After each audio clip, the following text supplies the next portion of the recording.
Eto na mga boss, kakapasok lang na balita. Grabe, Land Bank boss, tumistigo na. Naiyak si Senator Judge Amy Marcos para kay Vice President Sara matapos di umanong awatin sa impeachment trial ni Presiding Judge Francis Chis Escudero. Pinakita na kasi sa kanya ng ibang judge na nilagay talaga ni Duterte sa bagang confidential fund. Tara, panorin natin to. Senator Judge Amy, before we go on a second round. Senator Judge Amy, thereafter Senator Judge Erwin Tulfo for a second round, Senator Judge Ontiveros for a second round, and Senator Judge Rafi for a second round. Senator Amy, you may proceed when you're ready, and you have 2 minutes, ma'am. Thank you very much, Presiding Judge.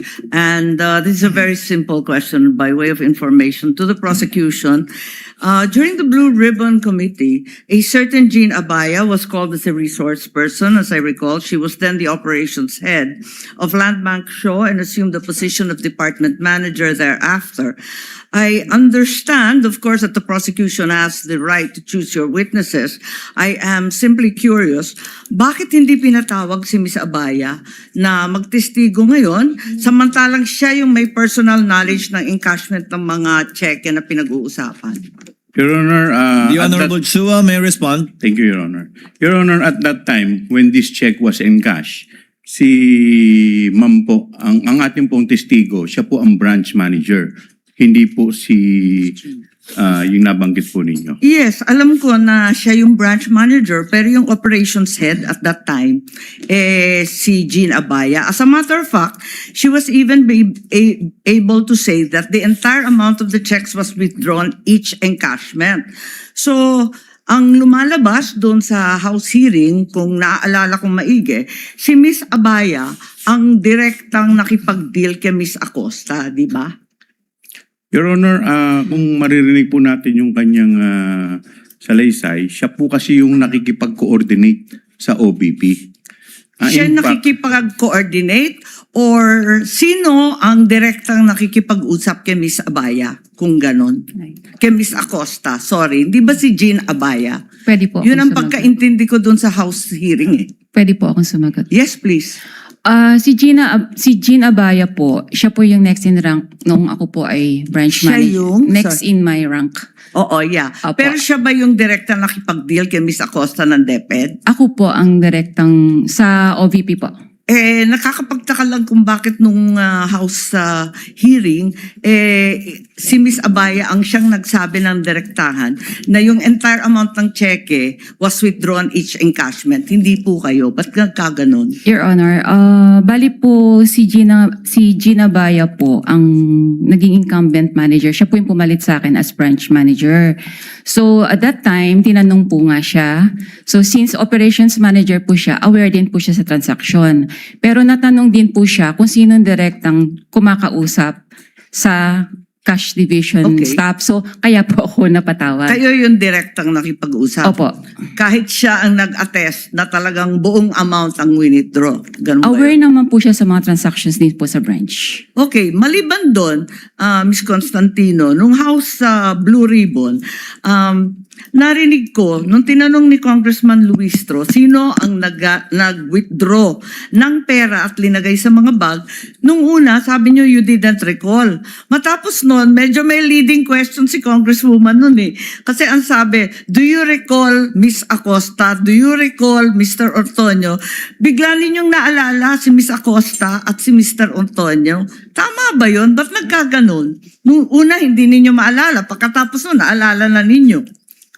Pwede ko Ano po ba talaga ang naaalala ninyo? Para klaro tayo. Pwede po ba nating balikan po kung yung transcript po talaga? Kasi baka po, mamaya, baka lang po, I'm sorry, may iba pong issue before. Tapos po natanong ako kung bakit ko po kilala yung dalawa. So baka po may iba Kasi pa nung pong una, story up behind. tinatanong, kung nare-recall ninyo, sino ang naglagay ng pera sa mga bag? Sabi po ninyo na hindi ninyo maalala. Tama ba yun? Ang pagkakaalala Kindly ko po, wind up. ang pagkakaalala ko, sorry po. Ang pagkakaalala ko Sumasagot po, ang sinagot ko po yon na si Yes, Miss yes. Gina ang naglagay at si Mr. Ortonio. Ang hindi ko po ma-recall kung sino po yung naglabas na ng cash. Uy, hindi ng ko bags. tinatanong yon. Hindi yon ang tinutukoy ko. Ang tinutukoy ko, yung pa-iba-ibang sagot kasi nung una sabi nyo hindi niyo maalala kung sino naglagay ng pera sa bag. Pagkatapos nung binanggit sa inyo, do you recall Miss Acosta, do you recall Mr. Ortonio, naalala ninyo kung sino naglagay na yung dalawa? Bakit ganon? Yun lang po. Ang Kindly wind up, pagkakaalam, ma'am. ang sorry po. Considering that Miss Acosta is allegedly the payee, bakit hindi niyo yun naalala kaagad? Doon ako nagtataka. Wala po akong matandaan na sinabi ko na hindi ko ma-recall po yung naglagay ng pera sa bags. Ang alam ko po, nare-recall ko kung sino po ang naglabas ng bags Okay, outside the bag. balikan na lang po natin yung transcript Sige doon sa po. lower house Kung pwede at po. baka maipaliwanag ninyo sa amin na maigi. Maraming salamat. Sige The po, lady may ma'am. avail for round 2 with the Madam Witness, magandang umaga po. Magandang umaga rin po. Hindi masyado klaro sa amin yung sinabi mong mga bag ang pinaglagyan nitong 125 million. Anong klaseng bag muli? Sa pagkakaalala ko po, ito po isang malaking, mahabang bag na Mahaba. parang dinescribe ko nga po as Duffel like bag? Gym bag? gym bag po. Iba po kasi Gym yung bag. duffel bag sa bangko. So gym bag ano kalaking? Isang Mahaba lipa? Okay. Ayon sa BSP, ang 1 million approximately 1 kilo. So that's 125 million.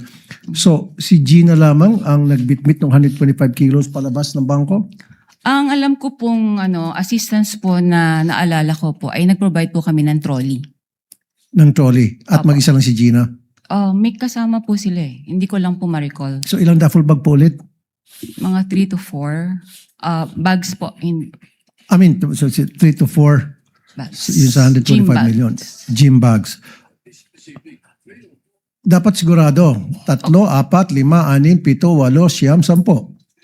Kasi kung 125 million at 3 gym bag, yung gym bag, ano nang kalaki yun? Mahaba Mukhang hindi po. mahaba. Opo. Kakasya ba dyan 125 kilos? Mm, Baka nagkakamali kayo. mga 3 to 4 bags nga po. Dapat precise po kayo. Dapat ginadjot daw nyo yan bago paglabas. 3 bags ang lumabas, ang pinaglagyan. Hindi na ng- po namin yan, po. Okay, sige. Pero dapat, you should be approximate, precise kasi we're talking of impeachment of the Vice President dito. Hindi dapat yung parang kalkulasyon lamang. As much as possible. Opo, mga gano'n, 4 bags. Okay. 4 bags. Now, wala bang, kasi alam ko, pag ganun kalaki amount, kuminsan yung bangko nag-offer doon sa depositor na i-deliver yung pera sa lugar na gusto nilang pupuntahan ng perang yon through the what we call armored car or armored vehicle. Hindi kayo nag-provide na ganoon? Hindi po. Wala po kasi kaming memorandum of agreement regarding po sa services, cash services po, or cash delivery. So hindi nag-request yung OVP ng cash delivery through armored vehicle papunta doon sa back Wala to their po, office? Okay. Curious lang ako, sino itong, meron pa isang pangalan na kapirma sa baba ng cheque, itong Rosaline L. Sanchez sa pagkakala mo. Kasi di ba sa baba, nakalagay Rosaline Sanchez and then Lemuel Ortonio, signatory doon sa pag-release ng cheque. Who are they? Authorized signatory po. Isa po siya sa authorized signatories po ng Office of the Vice President. Si Rosaline Sanchez, sino po ito? Sa Siya- pagkakalam niyo po, Ang alam ko po, siya po yung sa finance. sa finance. Okay, nabanggit niyo rin po prior doon sa withdrawal, you're given 1 or 2 days para makapag-prepare ng cash. Sino po ulit tumatawag sa inyo? Si Miss Queenie Masangkay po. Paano niyo po nalaman na si Miss Queenie Masangkay yung tumatawag sa inyo? Na-meet ko na rin po siya sa branch nung pong nag-open po sila ng MDS account po. Okay. Last na naman, usually pag ganun kalaking amount ang withdraw, sinisiguro nyo na yung pupunta doon sa bangko, yun yung authorized na mag-withdraw talaga ng amount ng perang yan. Kadalasan tinatawagan pa yung principal. Wala kayong ganung klaseng protocol in place? Wala na po kasi may advice na po siya. 5 seconds. Wala na. May advice na sige po siya. May pera na. Okay, thank you. Bago po yung bell, Senator Judge Rafi. Next to be recognized for his interjections would be Senator Bam Aquino. You have 2 minutes, sir. Maraming You may salamat, proceed when Mr. you're ready. Presiding Officer. Miss Violeta, magandang umaga. Magandang umaga din po. Kaklaruin ko lang po, yung cheque ay mula po kanino? Mula po sa Office of the Vice President. Hindi po, dyan po napunta yung pondo, no? But anong account galing po yung perang yan? Sa Office of the Vice President nga po. Because it was already downloaded to the Office of the Vice President from the Treasury. Is that Opo. correct? Opo. Okay. So this is OVP funds na napunta kay Miss Gina Acosta na SDO po nila. Tama po. Basta po yung si Miss Gina, yung payee po ng cheque. Yung pay. Okay. Nabanggit niyo po kanina na unusual po yung laki, no? Kapag ganun po, do you report this to any agency? Kung pinagtatakan niyo po na parang ang laki naman ito. Do you do any reporting or wala na pong reporting yan? I'm sorry, Your Honor. May we invoke po yung AMLA rule na hindi po kami pwede mag-disclose any information po regarding sa reporting. Sa reporting? Okay. AMLA rule po siya. Let me rephrase the question. Ang government transactions po ba ay sakop ng AMLA rules? Makakasagot po niyan ang AMLC po. Hindi, pwede niyong sabihin, hindi ko po alam yung sagot. Kayo po isang branch manager, so kayo po yung nasa landmark ng ilang taon. Alam niyo po yung mga rules. Nais ko lang pong malaman kung ang government transactions ba ay sakop ng AMLA regulations po natin. Wala naman pong exemption po doon. So sakop po siya. Sakop po. Okay. So, ang sinasabi niyo po ba sa AMLA rules ay kasama ito sa mga covered or suspicious transactions? Tama po ba?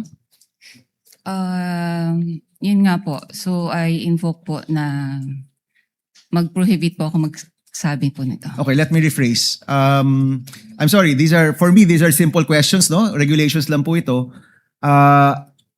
So ulitin ko, sakop ang government transactions sa AMLA regulations, correct? Yes. Lahat po. Yes. At ano po ba yung rules natin pagdating sa pagre-report sa AMLA? Above a certain amount? Tama po ba? Opo. Opo. Magkano po yung limit? Kapag above, what amount po yan? More than 500,000 po. O any amount above 500,000, whether private po o gobyerno, nire-report niyo po sa AMLA.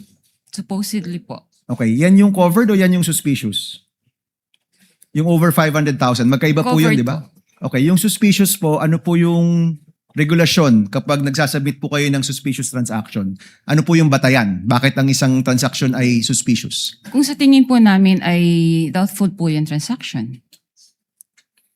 For this particular po, hindi naman po kami nag-doubt kasi alam namin po na legit po yung transaction. Okay, klaklaruin ko ha. Kayo na po, sabi nyo personally, meron kayong pagdududa, pero officially, hindi po kayo nag-report na suspicious transaction po ito. Wala po akong sinabing may pagdududa. Kanina, sabi nyo, nung nagtanong si Senator Tulfo, sabi nyo personal Unusual lang. po ang nasabi ko po. Okay. So kahit at sa tingin po nyo, unusual ito, hindi nyo po ito ni-report bilang suspicious transaction. Hindi po pwede magsabi po na na nag-report po kami dahil nga po i-invoke po yung AMLA law. Okay. So covered, definitely, kasi it's above 500,000. Pero yung suspicious transaction, ayaw nyo pong sabihin dahil covered po ito ng AMLA law. Kasi para sa amin naman po ay talagang hindi naman po siya suspicious. Okay. Sige po. Sige po, yun na po muna. Maraming salamat, Mr. Presiding Officer. Thank you, Senator Bam Aquino. You may avail of the second round, if at all, Senator Aquino. Given that there is no cross and therefore no redirect, we now proceed to allow the senator judges for their interventions in the order that they signify their intent to ask questions and make interventions.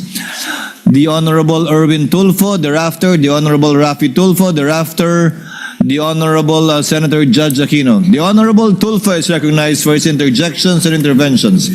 You have 2 minutes, sir. Thank you, Mr. Presiding Officer. Ms. Witness, Ms. Constantino,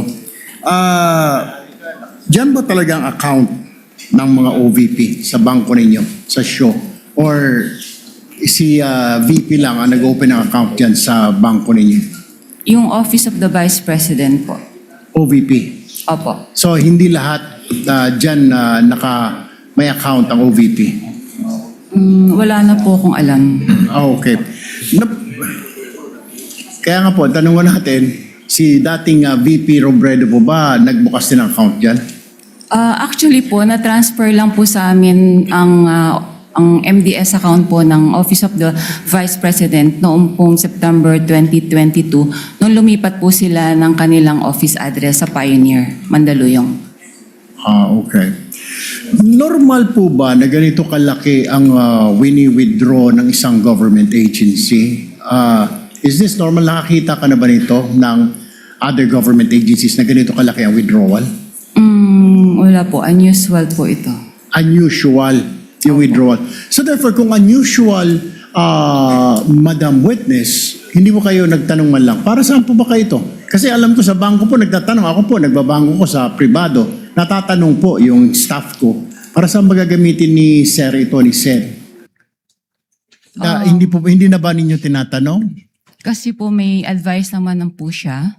So, kumbaga dumaan naman po ito sa proseso nila. Kaya, I don't think po na Pero magtanong pa kami. what is the SOP? Ano pong standard operating procedure pag may mga malalaking withdrawal? Or exempted pag mga government agency, lalo po't mga matataas na ahensya ng pamahalaan? Wala na pong exemption. Kaya lang po itong sa particular na transaction po ng OVP, bali meron naman po kasi silang forward advice po sa branch. Okay. Alam niyo po ba na ito ay for intelligence fund, yung wini-withdraw? Hindi po. Hindi niyo po alam na Intel fund ito. Opo. Pero nagduda po kayo sa ganitong kalaking halaga. Is that correct? Sa personal opinion namin sa bangko, parang syempre po, saan kaya gagamitin po yung cash na to? So, pero hindi naman po namin tinanong na. Kasi may advice naman po siya. Okay, panghuli na lamang po, Madam Witness. May other agencies pa ba na may account sa inyo? Marami naman pong mga government agencies po sa Sa land branch bank ninyo? show. Mhm. Okay. Pero walang mga ganito kalalaking withdrawal? So far po kasi na-convert na po lahat kasi sila sa mga online system like yung sa ATM payroll. So hindi na po ganyang kalalaki mga withdrawals po nila.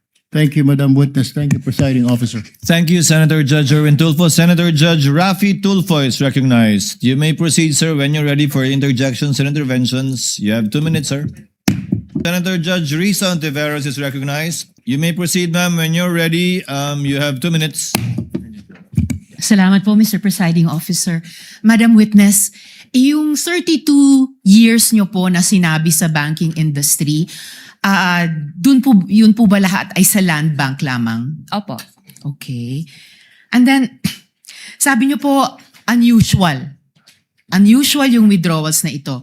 Sa 32 years nyo po sa banking industry, sa land bank, nakakita na po ba kayo ng ganyang kalaking amount na withdrawal ever before? First time po. First time. Okay.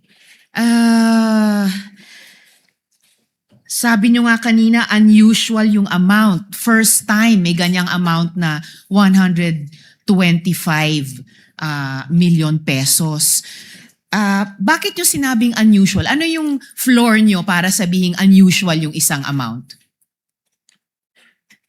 Usually po kasi kaya naging unusual para sa akin kasi cash po siyang kinukuha. Mhm. Sa other, naman po is, kumbaga nag-issue po sila ng mga cheque sa, yung disbursement po nila. By checks po, hindi po cash. Okay. So hindi lang yung laki nung halaga na 125 million ang unusual din na yung ganyang unusual amount ay sa cash kinuha at hindi sa mga cheque. Opo. Okay. And yung 125 million, yun ba yung minimum na pag kinuha in cash, sasabihin nyo unusual? Or meron bang lowest amount na kapag kinuha in cash, sasabihin nyo na rin unusual? Pwede naman po naming sabihin na unusual. Let's say kung over, let's say 500,000 na po siya. Over 500,000? Kasi yun, Kung over 500,000 kinuha in cash, sasabihin nyo unusual. for that particular, let's say po yung kliyente, yung Yes. mga ganun po. Opo. For the particular client. Ito, hindi lang 500,000, 125 million. So, 250 times mas unusual sa minimum amount na sasabihin yung unusual kung kinuha in cash. Depende po rin sa yung kliyente po. Depende sa kliyente. But kung sino mang kliyente aside, nasabi niyong unusual dahil 125 million na para po sa akin is 250 times yung 500,000 at hindi po in check, kundi in cash po kinuha. Pwede nga po, depende po sa depositor po niya. Kung regular lang sa kanya yung mga ganang withdrawals or what, it's usual. Okay. Pero kung parang for the first time ma-encounter namin that much, unusual po sa And amin. this was your first time. Opo. And in your 32 years, higit 3 dekada, kung masasabi nating pambihirang amount ito in cash, Opo. masasabi nating once in a lifetime yung ganitong amount in cash. Pwede po. Pwede. Alright. Salamat, Mr. Presiding Officer. Thank you. Tutuloy ko po sa second round. Thank you, Senator Judge Risa. The distinguished Senate President is recognized. You have 2 minutes for your interjection, sir. Thank you. Thank you, Mr. Presiding Officer. Good morning, Ms. Constantino. Sundan ko lang po yung natanong kanina ni Senator Risa. So in your 32 years in Land Bank, hindi pa ho kayo nakakita ng withdrawal na ganito kalaking amount? 125 million. Tama Opo. po ba? Yes po, sir. Ano yung pinakamalaking nakita nyo ng withdrawal in cash? Hindi ko na po ma-recall. More or less lang. Magkano. Mabigyan nyo kami. In cash? In cash. Siguro Yung po mga, pinakamalaking nakita nyo na o na-experience nyo na in your mga 32? 500,000 po. 500,000. And next, ito na, 125 million. Yes, sir. Ang Shaw Boulevard, maraming negosyo dyan. No? So I assume maraming mga private companies dyan. May nakita na ba kayong cash withdrawal from a private company na ganito kalaki in the hundreds of millions? Mostly po mga cheque po yung ini-issue nila. Cheque? Meron Opo. bang mga cash withdrawal din? Yung mga sa private companies? Wala po. Wala, puro Checks. cheque lang ang ini-issue nila. Opo. And then, nabanggit nyo kanina na 4 na beses pumunta sila Miss Acosta at si Mr. Ortonio sa inyo. Opo. Tama po ba? 4 na beses? Yes, sir. Nung nagwi-withdraw sila, meron ba kayong any casual talk kung saan gagamitin itong mga perang ito?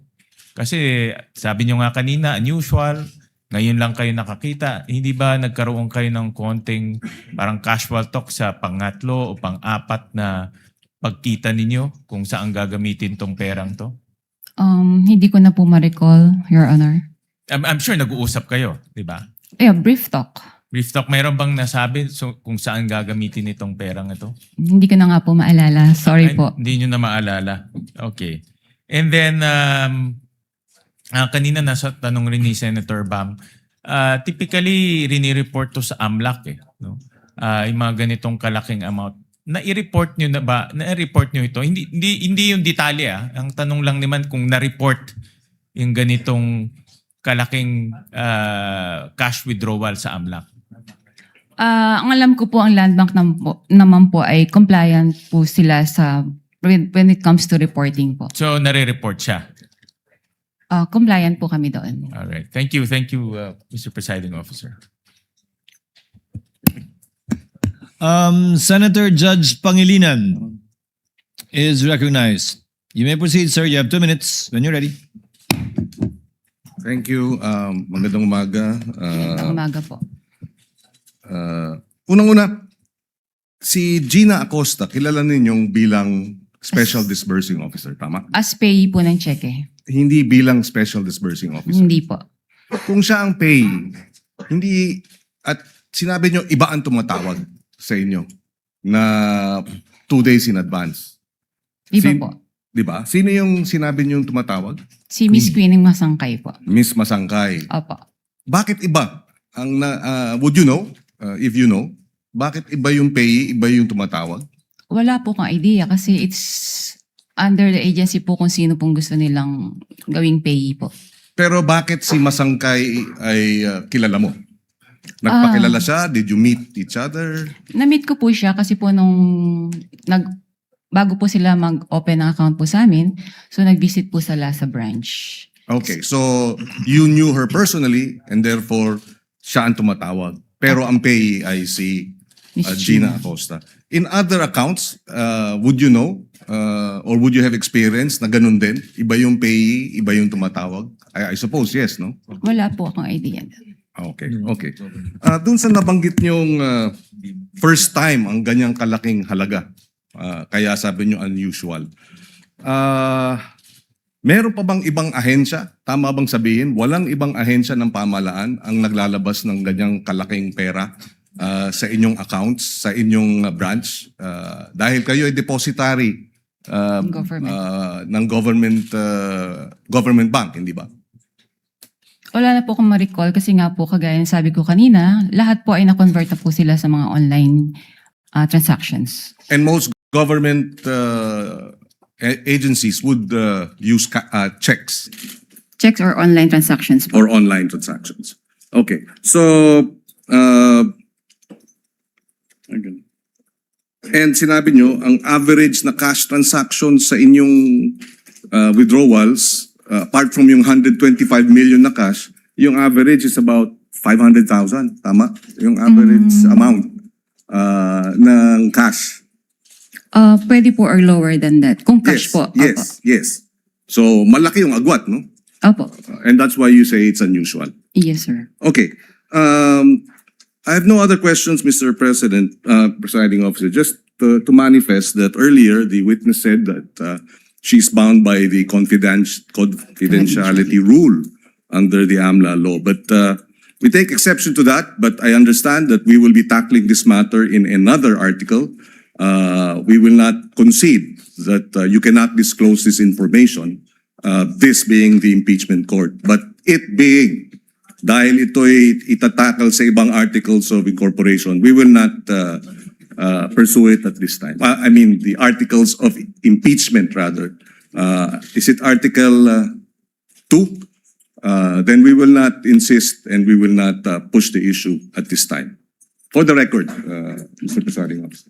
Noted, but Chair would also like to place on the record that while indeed the court issued a subpoena vis-a-vis the AMLC, the provision of the law on the confidentiality with respect to bank officers are indeed provided for in the AMLC. That bank officers are those authorized to report both suspicious transactions and those exceeding 500,000 are not allowed to disclose whether or not they report. And thank you, Ms. Constantino, for being very cooperative and at the same time prudent with respect to your answers regarding the AMLC provision. Dahil kayo po yung madedemanda kung sakasakali, hindi naman po kami. Permission of Senators Erwin Tulfo, Ontiveros, and Raffy Tulfo. Chair would like to acknowledge Senator Lacson first since it is his first round to ask questions. Thereafter, we will be recognizing in this order Senators Erwin Tulfo, Senator Ontiveros, and Senator Raffy Tulfo for their second round. Senator Lacson may proceed. You have 2 minutes, sir. Presiding Officer. Hindi po ako magtatanong. I will only make a manifestation. I'm only wondering why neither the prosecution nor the defense is presenting a competent witness in the handling of intelligence and confidential fund. Kasi po, in my previous life, sa intelligence, sa law enforcement, ang natatandaan ko, kasi limited yung purpose ng intelligence at saka confidential fund. Nagtataka lang ako, nakita ko yung regularity ng withdrawals ng cash, parang every quarter, except for December, December 20. So sana kung para ma-educate kami, at saka magkaroon kami ng informed decision later on, sana meron tayong competent witness sa pag-handle ng intelligence fund or confidential fund. Para nang sa gano'n naman, ma-appreciate namin at matanong din namin sarili namin, regular ba yung every quarter kasi January, April, tapos July, di ba? Parang regular eh. Ang alam ko, pagka may pangangailangan dahil merong intelligence gathering operation, may confidential activities, saka palang mangangailangan ng pera. So yun lang, Mr. Presiding Officer. The defense may also respond or comment So with the prosecution. Thank you. We will recognize both sides, but recognize first to respond to the inquiry of the manifestation rather of Senator Judge Lacson. The Honorable Chua. You may proceed, sir. Thank you, Your Honor. Your Honor, we will be presenting our witness pero hindi po siya yung testigo po pagdating po dyan. In time po, we will be presenting witness or witnesses that will explain yung manner po ng confidential. Kasi I asked my staff, wala po sa listahan ng testigo na meron tayong competent witness. So saan ang galing yung sinasabi niyo may present Yung COA po. They will be the COA one is to- not a competent witness sa pag-handle ng intelligence and confidential funds. Somebody, Your Honor, meron po you know, kasi maybe kami reservation. a retired intelligence officer, you know, somebody like that na maalam mag-handle. Nagtataka lang ako bakit masyadong regular tapos yung una pa, natapat pa na magpapasko. Yes, Your Honor, may present po kami pero kung makikita po ninyo dun sa aming pre-trial brief, meron po dong reservation. Thank you. Thank you po. Confidential pa daw po. The Honorable Attorney Poe, rather, is recognized for your comment to the manifestation of Senator Lacson. Thank you, You may Mr. proceed, sir. Presiding Officer. Same comment actually with the prosecution, Your Honors.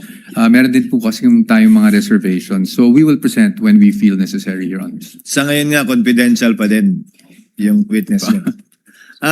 Senator Erwin Tulfo is recognized for his availment of round 2. You may proceed, sir. You have 2 minutes. Thank you, Mr. Presiding Officer. Miss Witness, ito pong transaksyon na 125, 4 times po yata ito. Tama po ba? Tama po. Alright. Hindi po ninyo na-report ito sa AMLAC? Gaya po ng sabi ko po, na-invoke ko po yung AMLA rule, prohibiting us to disclose po any information regarding No, I'm that. not saying na you have to disclose to us, pero I'm saying kailangan po bang i-report ito? Kasi ma'am, ayon po sa AMLAC law natin, covered po ang lahat po ng government transactions ng government agencies. Tama po ba? Do you agree to that? All right. Yes po. At saka, another thing, ito mo ba ang transaksyon na ito ay nasa ilalim ng list of due and demandable accounts payable LDDAP? At saka, meron pa bang itong advice to debit account ADA? Meron po silang advice na nai-issue po yan. Okay, pero nasa ilalim po ba ito ng LDDAP, yung list of due and demandable accounts? I think agency na po ang pwedeng sumagot po regarding this. Okay, all right. That's all, Mr. Presiding Officer. Thank you, Senator Judge Erwin Tulfo. Senator Judge Risa Ontiveros for her second round. You may proceed, ma'am. When you're ready, you have 2 minutes.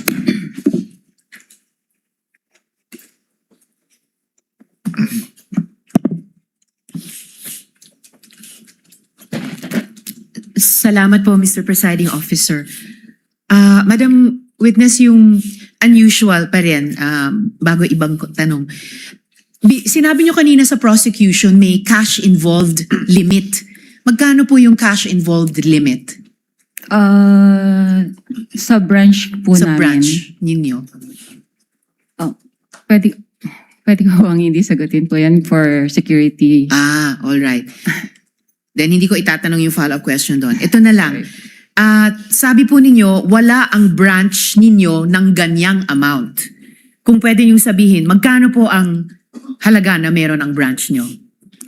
Yung malaki po kasi amount. So in any given day po kasi talagang wala po kaming branch. So pwede ko po in average kung ano lang po yung sa tingin namin na kasya po yung during the operational transactions po ng branch. for the Magkano day. po yung average na yon sa branch nyo? Transactions for the day? For us, mga ano po, maybe mga 20M po. 20M. So ito pong 125 million ay times 6 po dun sa average na transaction sa branch nyo in a given day. Opo. Okay. And then sabi nyo rin po kanina sa prosecution, kailangang tawagan ang cash center ninyo. para i-transact yung amount. Magkano po yung floor ulit na halaga para kailangan yung tawagan ang cash center ninyo? Any cash requirements naman po ay tinatawag namin sa cash center po namin for assistance. Okay. Would you say anything above 20 million, kailangan kayong tumawag sa cash center? Kahit po less than, basta po requirement po namin sa branch for that day, sa daily operations po namin. And yung 125 million na yon ay lampas sa kaya ng branch nyo in that day? Opo. Okay. Kaya unusual ang sinabi nyo kanina Opo. sa prosecution. Opo. Okay po. In total, kalahating bilyong piso in cash ang winidraw ng Office of the Vice President sa branch ninyo. Sa experience nyo po, karaniwan rin po bang mag-withdraw ang isang ahensya ng ganyang halaga, kalahating bilyong piso, in cash, sa loob lamang ng 8 buwan? Hindi ko po yun masasagot kasi yung agency po maybe ang dapat pong sumagot about it. Oh, pero para sa branch po ninyo, naranasan nyo na po ba in the higit 3 dekadang nagtrabaho kayo sa Land Bank na merong alinmang ahensyang nag-withdraw ng ganyang halaga, kalahating bilyong piso in cash sa loob lamang ng less than 3/4 of a year? Wala po akong ma-recall kasi mostly nga po ang sabi ko ay puro through online or ang transactions na po nila or cheque. Okay. At bilang branch manager, sinigurado nyo po ba na otorisado talaga ni Vice President yung pag-withdraw ng kalahating bilyong piso? Meron naman po kasi silang inisyong advice. So binase naman po natin yung checking na inisyo kay Ms. Gina Costa na ito po ay may advice na po and funded. Alright. So batay dun sa issue advice ni Ms. Jean Acosta, yun na yung pagtitiyak nyo na otorisado ni VP yung pag-withdraw nitong kalahating bilyong piso in Opo. cash. Opo. Salamat po. Salamat, Mr. Presiding Officer. Last 2 questions if there's a final round. Salamat po. Thank you, Senator Judge Risa. Senator Judge Rafi Tulfo for his availment of round 2. You may proceed, sir, when you're ready. You have 2 minutes. Madam Witness, how are government agency accounts being opened sa Land Bank? Ano yung proseso po? Pakiulit po, sir. Ano po yung proseso para yung isang government agency ay makapag-open ng account sa Land Bank? Meron pong request na galing po sa kanila. At the same time po, meron din pong approval from the Bureau of Treasury na mag-open po sila ng account sa amin. So once approved na po ito, ay ma-open na po yung account sa Land Bank. Very good. Now, sa kaso po ng OVP, sino po yung nag-open ng account? Sino po yung pumunta sa bangko ninyo para i-open yung account ng OVP? Ang alam ko po, nag-inquire po yung head po ng Huwag agency. pong alam ko. Dapat sino po talaga. Sigurado dapat kayo. Yung head po ng cash division. Nila. Opo. Okay. Ano po yung mga presentang dokumento para magpapatunay na sila po'y authorized talaga na mag-open account on behalf of the OVP? Gaya po na sabi ko nga po kanina, yung pong request nila na mag-open account, at the same time, yung approval po ng Bureau of Treasury na sila po ay allowed po mag-open ng account sa amin. I don't know kung nasa niyo po yung question kanina. Sino po yung person na pumunta doon para magpresenta na ako'y from OBP at nagpakita ng dokumento at ako yung authorized person to represent the OBP for this account? Yung head po ng cash division po ng OVP. And what is her name again? Anong pangalan niya po? Hindi ko na po ma-recall yung head po. Yung isa po kasi staff niya po yun, Okay. si Miss Queenie. So pagdating niya po doon sa bangko, meron po siyang sigurado akong binabanggit ng mga taong point person na para pumunta sa bangko para mag-withdraw at sino yung mga signatories, etc. Tama? Pakiulit po ang tanong, Your Honor. Kasi po yung sa cash division, hindi mo na maalala ang pangalan ng tao ulit? Yung head ng cash division, hindi ko na po ma-recall. Okay, sige. Yung head ng cash division, pumunta doon ng open account. So, doon nagkakaroon na agad ng arrangement para sabihin sa inyo na ang pwede lang mag-withdraw ay si ganito at kasama si ganito. Wala pong ganong arrangement. Wala. Wala pong ganon. O dapat mayroong arrangement para malaman ninyo kung sino yung point person ng OBP para tumawag sa inyo at sino kayo nagde-designate ng point person to coordinate from the OBP to the Land Bank. Yung po, sorry po, ang pagkaintindi ko po kung sino po yung inisyuhan nila ng cheque, ganun po ba? No, sino yung taong nagsasabi sa land bank na ito lamang ang recognize namin na tumawag at the day of the withdrawal at ito lamang ang pwedeng pumirma sa cheque, etc. etc. There has to be one person. As to authorized signatories po, aware naman po yung agency kung sino po yung mga authorized pumirma. Ngayon po, kung sino po yung... No, sorry. You're listening but you're not hearing me. Sino po yung tao na nagsabi sa land bank na, hey, land bank, ito lamang mga tao ang pwedeng kumontak sa inyo, ang pwedeng mag-withdraw, period. Sino yun? Ang pagkakalam ko po, yun pong sina Asik or Tonyo po. Tsaka po sila po kasi yung officers po ng So did they OVP. go personally sa land bank or through telephone lamang? Sa pagkakaalala ko po, meron po silang written communication po So how sa did you amin. know na sila talaga yun nasa written communication? Nag-represent po sila ng mga IDs nila. Yung doon po sa pagkakaalala ko So po. they went to land bank personally Yes. and then they presented documents to prove that they are that person. Opo. And Kasi, then go ahead. sorry po, pwede pong Go mag-butt ahead, in. ma'am. Bali po doon, sa pagkakaalala ko po, sa binibigyan ng dokumento, meron na rin pong photocopy ng mga IDs po nila. Okay. Thank you. Thank you, Madam Witness. Thank you, Senator Judge Tulfo. Senator Judge Pangilinan is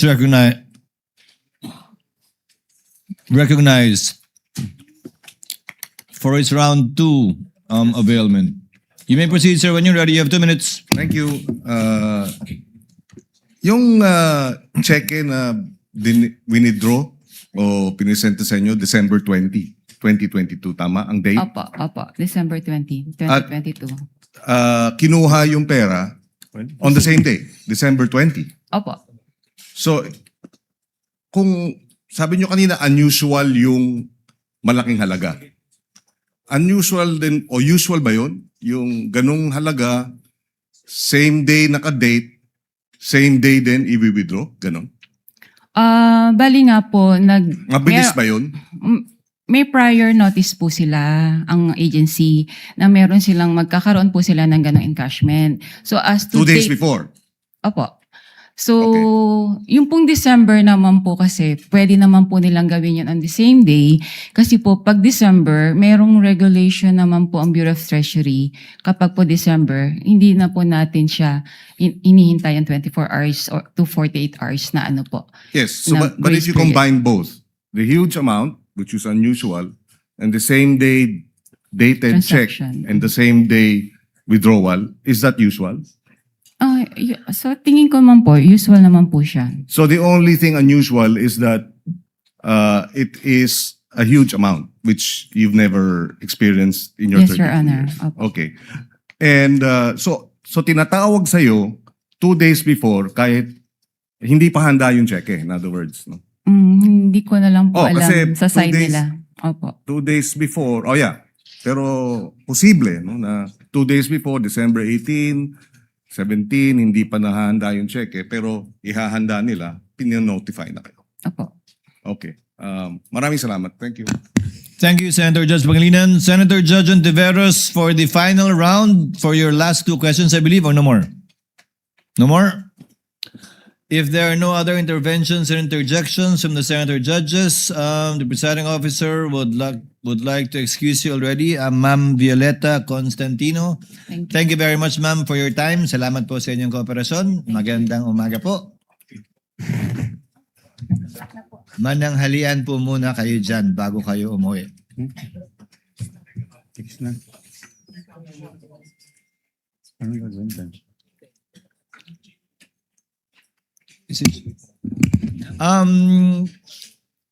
Yes, Senator Judge Pangilinan. Quick manifestation because I'm receiving a few text messages The about, gentleman may proceed. thank you, about the non-disclosure by covered transactions. We just have to distinguish, para sa interest lang ng mga nagtatanong, ang covered institutions na hindi pwede mag-disclose ang mga bangko ng AMLA records. Pero ang AMLA mismo, hindi siya, at least the position of the impeachment court, is not covered by the confidentiality of records. That So was what the that chair clarifies. said earlier, and that was Yes. contained in the ruling of the court. Yes. Thank you, Mr. President. Senator Judge Alan Cayetano is recognized. Thereafter, Senator Judge Joel Villanueva, you have 2 minutes. I'm sorry, after Senator Alan, Senator Risa. Thereafter, Senator Judge Joel Villanueva. You have 2 minutes, sir. Magandang umaga, Madam Witness. Welcome to the Senate. Maganda. Most of my questions na tanong naman ni Senator Erwin. I just like to ask, but you're familiar with the concept of confidential or discretionary funds? Or hindi? In government parlance. Wala po kang alam. Okay. No, kasi kung hindi ka familiar, whether that agency has 50 million discretionary funds, or let's say if you were the manager sa OP and they had, I don't know how much now, 10 billion, you won't find it unusual kung 500 million, 250, 1 billion. Kasi nga usual means parate, unusual means bakit ganito kalaki, no? Because when I was in the DFA, there was a big storm. And I've never dealt with Land Bank directly except for my personal account as sa sweldo ko as DFA secretary. But the president asked us, what can each agency do?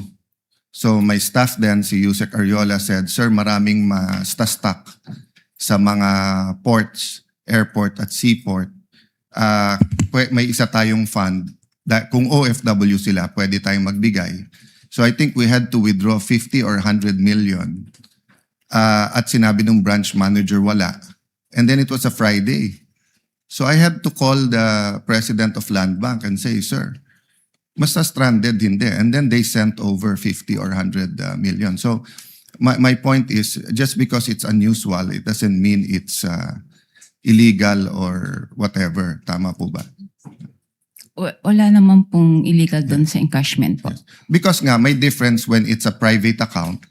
So it's a private account and they don't usually, let's say, someone has a private account, commercial or private, meaning business or personal niya, they always withdraw 50,000, 100,000. This is theoretical so hindi to covered ng bank secrecy law. Suddenly, we withdraw ng 3 million, minsan nagtatanong, di ba? Dahil know your customer, di ba? Ganon din sa deposit. I'll just finish this line. Ganon din sa deposit, di ba? So, kung sweldo ko 30,000, every time nagde-deposit ako 30,000. Biglang magde-deposit ako 2 million, tatanungin ako, sir, saan galing to? Right? Correct. Pero pag government, as long as you're dealing with the people you identified with, so whether that's DPWH, whether that's DOTR, basta't everything's in order, magtataka ka lang pag sobrang laki ng amount, but then you'll release it. No? Kindly Thank you. wind up. Yeah, Senator that's Judge all. Alan. Thank you. I was just clarifying that point. Thank you, Senator Judge Alan. Senator Judge Villanueva, thereafter, our distinguished Senate President. You may proceed, sir, when you're ready. You have 2 minutes. Thank you, Sir Presiding Officer, Senate President. Madam Witness, binanggit niyo po yung unusual, no? And gusto kong susugan yung katanungan. Yung usual, below 500,000 pag individual. Pero kung ito'y government agency, paano niyo masasabi na ito'y unusual?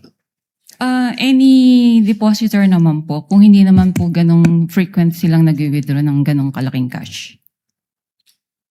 Kaya po, naano ko siyang unusual. Kung ganito po, na 4 na beses na nag-withdraw na 125 million, would you say usual na siya? Unusual nga po. No, Kasi- kung 4 na sunod-sunod na yung binanggit po ninyo, 125 million, sunod-sunod, nagiging usual na po ba siya o unusual pa rin? Pwede naman po. Na What is usual. it? Kung sunod-sunod naman po, magiging ano na po siya. Talagang usual transaction na po yun. So, kung ganun nga po, na 4 na sunod-sunod, usual transaction na siya. Opo. Madam Witness, as I understand, no, yung process, the BM would provide the funding, notice of cash allocation, and then the agency authorizes the disbursement. At kayo, for example, sa inyong bangko, sa Land Bank, bine-verify nyo lang at you pay the corresponding instruments. Is that correct? Opo. Bine-verify po yung pag-issue ng cheque po, yung mga signatories, payees, like that po. So bago po inilabas ang salapi o yung pera, ano-ano pong dokumento yung aktual na natatanggap po ninyo at inyong masusing sinusuri. Kasi sabi nyo nga ho, I'm sure from the first withdrawal, as you made mention, it's unusual. So ano yung mga talagang sinusuri po ninyo na dokumento bago nyo i-release ito? Supported naman po ito ng advice. So once po nakapasok na po sa system at funded naman po siya, okay na po sa amin yun. So yun lang po yung inyong chinecheck. Opo. And that's it, you release it right away. Yes, sir. And binanggit niyo ho kanina, hindi ito suspicious Para sa ano ko po, hindi po siya suspicious. at lahat po ay legitimate. Yes, sir. One last question that I'd like to ask. With this amount of money that will be withdrawn by the payee, ano ho yung mga advance arrangements? Kasi hindi, sabi nyo nga ho, hindi usual yung biglaan, no? 125 million. Ano yung mga advance arrangements na inihingi po ninyo o tinatawag po sa inyo bago mailabas po itong salapi na ito? How far in advance was Land Bank informed that these amounts of physical cash would be required for each transaction? Mga a day or two po, ni-inform po kami from the cash division po ng OVP na meron po silang ganong cash requirement. So sa amin naman po, pinoprocess naman po namin yung requirements nila bago po namin sila advise na available na po yung cash. So in 24 hours, kaya na po. Pwede naman po. Salamat po. Maraming salamat. Thank you rin po. Thank you, Senator Judge Villanueva.